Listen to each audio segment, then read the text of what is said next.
Hey everybody, it's Reed Comics 81, and it's been a little while since I've done an actual comic book haul video, so I'm excited to show you guys what I've been picking up recently. I got a pretty big stack of books, so I'm going to go ahead and just jump right in. So the first place I went to was an antique, well, not really an antique mall. It's more of like a flea market kind of thing. It's like a mall, but there's a lot of different vendors in there, and one of them sells comics. So I went to his little area and went through the dollar books and found quite a few key issues. And first one I'm going to show is Zero #1. And this was recently a hot book. I'm not sure if it still is or not. It was selling for like $30–40 in high grade. Still for $1, happy to get it. This is probably like a $20 book right now. Another thing I found was Superman Annual number 11, and this is the first appearance of the Black Mercy plant, or fungus, or whatever you want to call it. But yeah, this is probably a $30 book in this condition, so happy to get that for $1. One of the better books I found there was this, Mr. Miracle number 6 from 1972, some Jack Kirby goodness. And a really nice copy of this book. And this is the first appearance of the Female Furies. And it's also the first appearance of Funky Flashman, which is sort of like a Stan Lee parody. Yeah, and in this condition, this is a pretty good book. This is a $50–60 book. So yeah, super happy to get that. And also, it's an extra bonus because I've been really enjoying Jack Kirby's work lately, so happy to find this on the cheap. Okay, also picked this up, Dynamo number 1. This is from 1966. No big deal here, just a Silver Age book on the cheap. And one thing I really like about these old Tower comics is their logo. How it's is this going to zoom in? How it's shaped like the tower of a castle. It's not really zooming in, but yeah. I don't know why, but that little logo, it makes me smile. I really like it a lot. Okay, also found Monster Hunters number 4, high-grade copy of that. Some early Mike Zeck artwork. Also found another Charlton book, Ghost Manor number 52. I'm pretty sure that's Steve Ditko art on the cover there. Okay, and that does it for that little shop. Also, in the same flea market, there's another vendor who has a few short boxes, but I've gotten lucky at his booth a few times in the past, so I stopped over to his place and went through his stuff and found some pretty good stuff today. So first I've got Silver Surfer number 53. This is the first appearance of somebody. I should have written this down. I forget. This is a kind of a hot book right now. It's on the upward trend. This is $10–15 book here. And was really happy to find this. This is the first time I've ever found this book in a dollar bin. And this is Silver Surfer number 44. High-grade copy, first appearance of the Infinity Gauntlet. And this is nowhere near as hot as it used to be, but still $25–30 book all day. So happy to get that for $1. Also found some Spidey Super Stories, found number 10 and number 2. I already own this complete run of this series, but I've got so many doubles, I'm toying with the idea of trying to put together a second run of this series. I was also happy to find these. Fun and Games Magazine number 7. Fun and Games number 4. I think I already own a copy of this, but I wasn't sure, so I grabbed it anyway. Fun and Games number 11. And Fun and Games number 2. Now, these aren't in near mint condition. They're probably VF, but none of them are written or drawn in, and that's why I got them. I don't know, just fun books. I've always liked these kind of game books. All right, probably the best thing I found at this dealer was Coyote number 11. First Todd McFarlane art. Got this for $1. Now, I already own a copy of this, but there is no way I'm going to pass this up for $1. This is easily, in this condition, this is probably VF plus, I'd say. Maybe near mint minus. But I'm going to go ahead and safely say VF plus. And in this condition, this book is a $50 book all day long. And right behind that was another copy. Yeah. And right behind that was 2 more copies, believe it or not. I could not believe my eyes when I saw all these Coyote 11s in a row like that. So yeah, $1 a piece. Left that place super happy. All right. Okay, after I left there, I drove about a half an hour to 2nd and Charles. It had been about a month since I'd been there, so I was hoping that there'd be some new stuff to go through. There wasn't a whole lot of new stuff, but I did find a few gems, and probably my favorite find was this. This is Popeye number 42 from Dell Comics, 1957. And this is not an expensive book, but I paid $3 for this, and I just think it's beautiful. I like the yellow. I like the black. I love Popeye. I think he's an awesome, hilarious character. And I just love this picture of him eating a can of spinach while he's clocking this gorilla in the face. So just another day at the office for Popeye.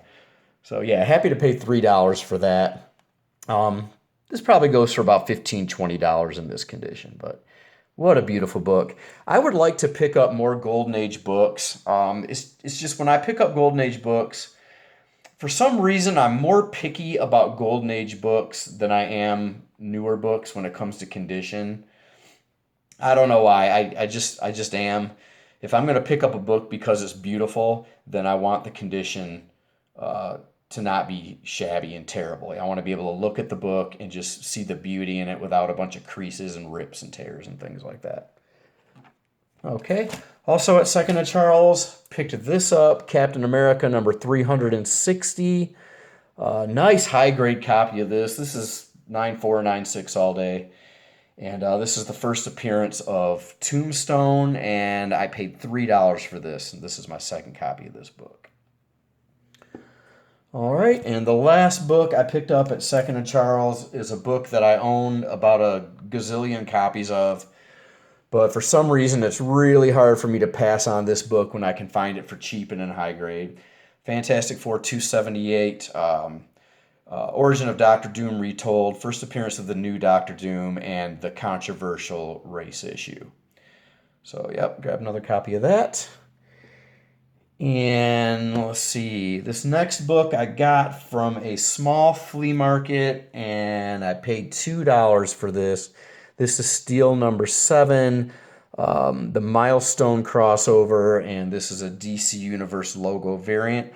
A book that I've owned before, but I gifted it to a friend, and happy to have it come back to me. Paid $2 for this. Not sure if I said that yet.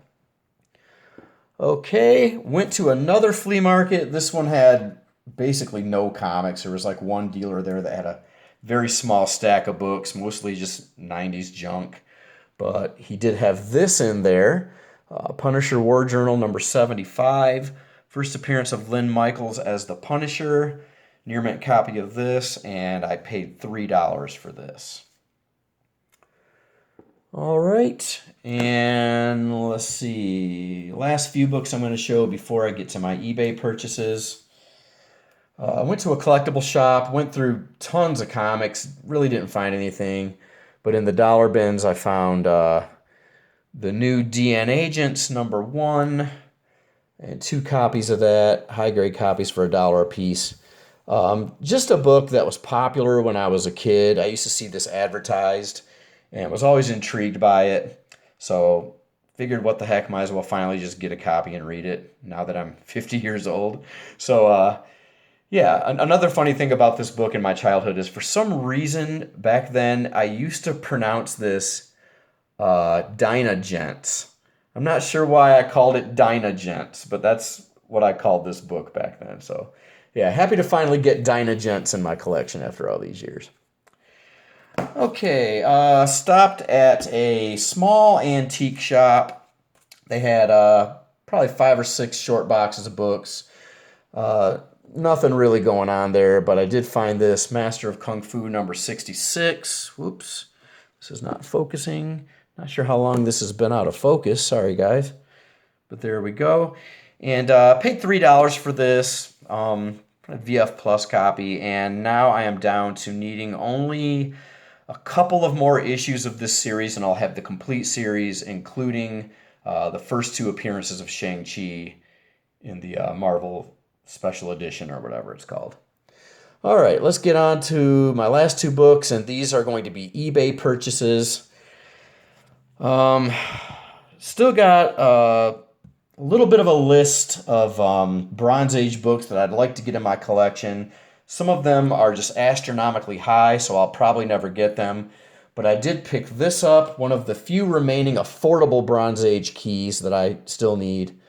And this is Iron Man number 128 with this classic Bob Layton cover, Demon in a Bottle.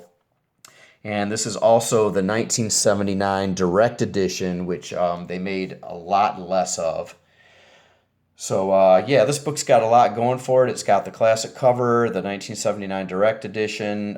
It's high grade.